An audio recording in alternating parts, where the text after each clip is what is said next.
Hey guys, welcome back. In today's video, let's just take a quick look at how we can rig a simple cylinder and also create controllers for the cylinder. And that's going to be kind of the basic knowledge, the basic foundation of how you would add controllers to even a complex rig.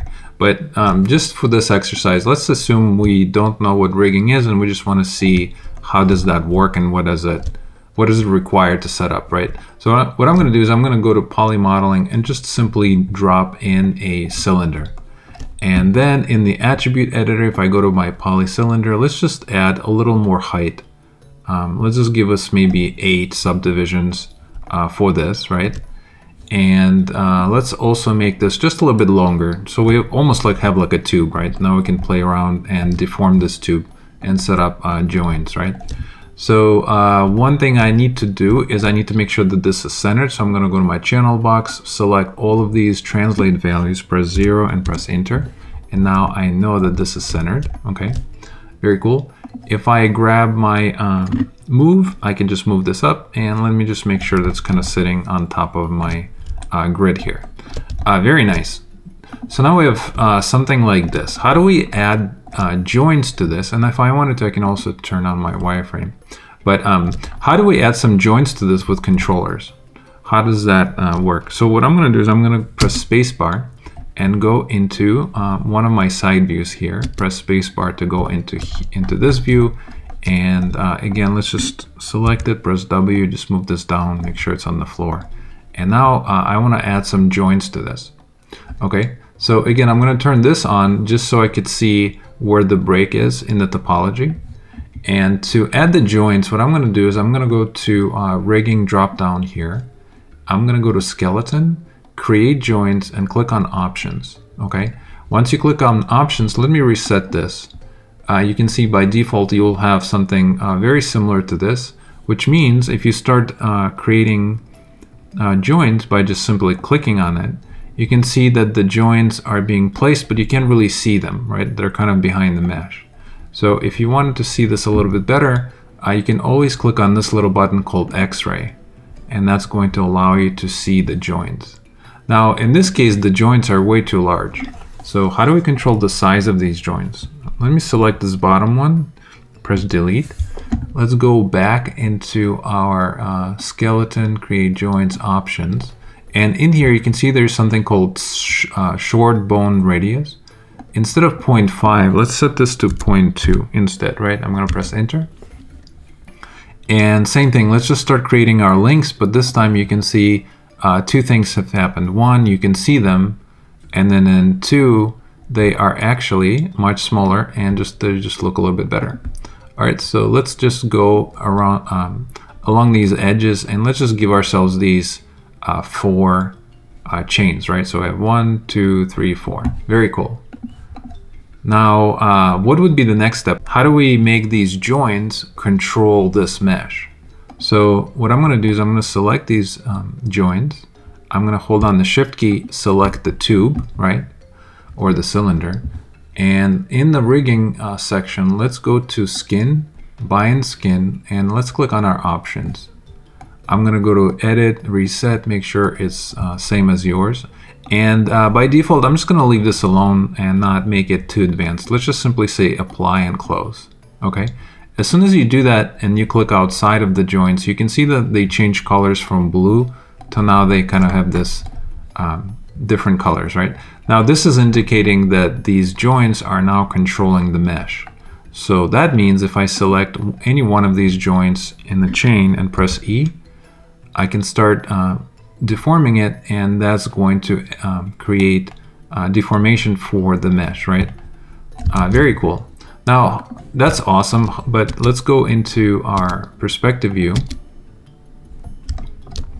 Let's turn this button on as well, and let's just create a simple animation, right? Now, when you're animating in Maya, usually you don't want to animate the actual joint. You want to create little controllers that drive the mesh. So let's add a couple controllers to this. And the controllers are usually created with curves. So if I click on curves and click on this first one, which is going to be called NURBS circle, And let's just make a handle. So that's going to be our handle right here, right? So now we just need to snap this controller onto our joints. So to do this, I'm going to select the controller. I'm going to press W, and now you can see I can move it around, right? Now, if I hold down the V key and then click middle mouse, click on the center and drag it right to the center of the bottom joint, you can see how it kind of snaps right in the center, right? And that's what I want. So that's going to be my first controller. Let's make more of these. So I'm going to select this one, press Control D to make another one. I can move this up a little bit. I know there's another one, right? Been created. Now, same thing. I'm going to hold down the V key, click middle mouse button, and snap it to the center of my next joint, right? It's going to be right in the center. And if I move this around, I can see that it's centered. And now I just need to do the rest of them. So let's do the same thing. Control D, hold down the V key, middle mouse, click, and drag it to the next one. Control D, V, and we'll do the same for to this one. I don't really need one on top, right? Very cool. Now, the controllers have been placed in position, but they're not really controlling the joints. How do we make them control the joints? To get that going, all you need to do is select the controller, hold on the Shift key. Let's select this bottom joint, and let's go to Constrain, Parent Constraint. Let's click on Options, and let's just say Maintain Offset and say Apply and Close. I'm going to select this one, hold on the Shift key, select this joint, press G to repeat the command, do the same thing, hold, select this one, Shift, click, press G, and let's repeat that here as well. All right, so now what's going to happen is if I select this and press E and begin to rotate this, you can see that the controller is actually rotating the joint, and the joint is deforming the mesh. So it's kind of a chain reaction. Now, one interesting thing is if you move the bottom one and try to move it around, right? It's not really controlling these controllers, right? Because these are all separate. So what we need to do is we need to parent them together. So to do that, what I'm going to do is I'm going to go to my outliner, and I'm just going to simply grab controller number 2, middle mouse, drag it into 1. And then if I open this up, you can see that the 1 is now controlling the 2. I'm going to grab the 3 and middle mouse, drag it into the 2. Now you can see that the 1 is controlling the 2 and the 2 is controlling the 3. Let's grab this one, do the same thing, drag it into here, open this up, and you can see what is going to happen, right? So if I select the bottom one, it's going to control 2, 3, and 4. So if I press E and begin to rotate it, it's going to rotate all of them. If I grab this one, that's going to control 3 and 4, right? So that's really cool. And this is going to be, of course, by itself.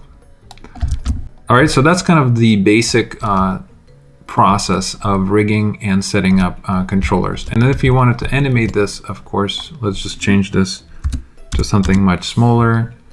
And let's go to frame 0. Let's go ahead and select all of our controllers, press S, go to 20, press S, go to 10, and let's just simply do something as simple as just bend these, right?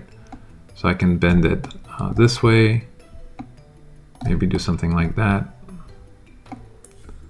Very cool. So that's going to be on 10. So now you can see the animation. And now maybe let's just do one the other way, right? I'm going to do 30. Let me select all of these here, press S, go to 20, and let's just go the other way, right? I'm going to bend it this way, and this way. All right, so now if I press play, you can see the silly animation of the cylinder being animated. But you just learned how to create your own custom rig with controllers. So have fun experimenting and playing, and I'll see you guys in the next video.